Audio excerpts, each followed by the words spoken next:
Hola, avui et porto un verset que trobem al llibre del profeta Isaïes, capítol 43, verset de l'1 al 2, i diu així la paraula de Déu. Ara, però, el Senyor que t'ha creat, poble de Jacob, el qui t'ha format, Israel, et diu: no tinguis por, que jo t'allibero, t'he cridat pel teu nom, ets meu. Si travesses aigües profundes, jo sóc amb tu.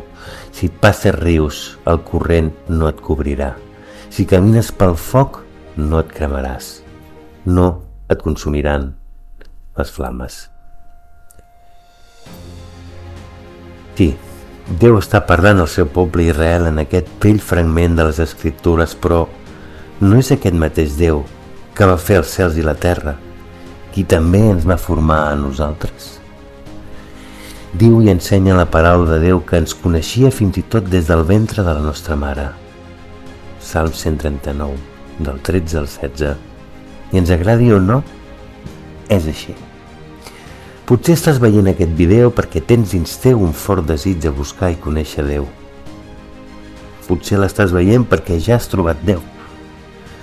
Tant els uns com els altres tenim una cosa en comú: les dificultats de la nostra vida. Jesús mai no ens va dir que tindríem una vida sense problemes en decidir seguir-lo. De fet, ens va dir i assegurar que en aquest món tindríem problemes, però que confiéssim perquè ell havia vençut el món. Joan 16:33. I aquestes paraules les va pronunciar abans de lliurar la seva vida en aquella creu. La pregunta clau del dia d'avui és: què va portar Jesús a dir aquesta frase, totalment victoriosa, quan allò que havia d'afrontar poques hores després era la mateixa mort? Ell estava intensament unit al Pare, Déu. Tot el que ell feia era un reflex i un compliment de la voluntat de Déu en la seva vida.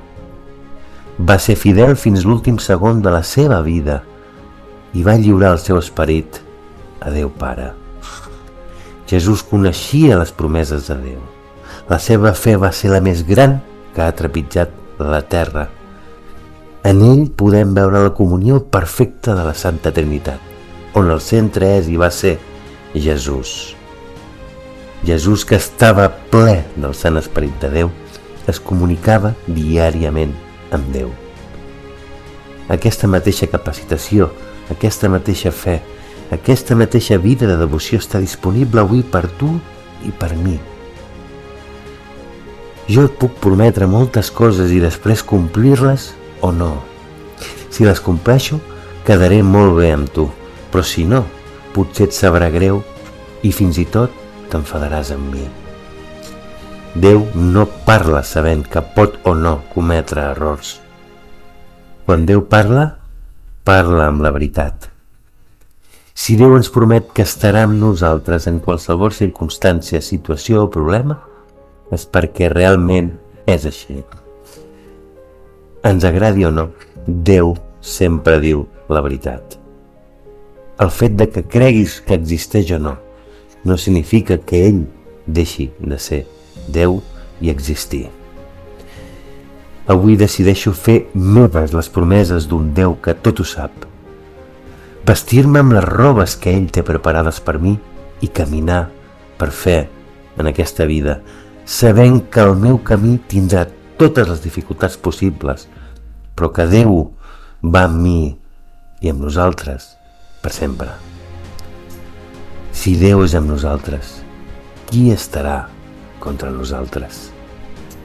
Que tinguis un dia molt beneit.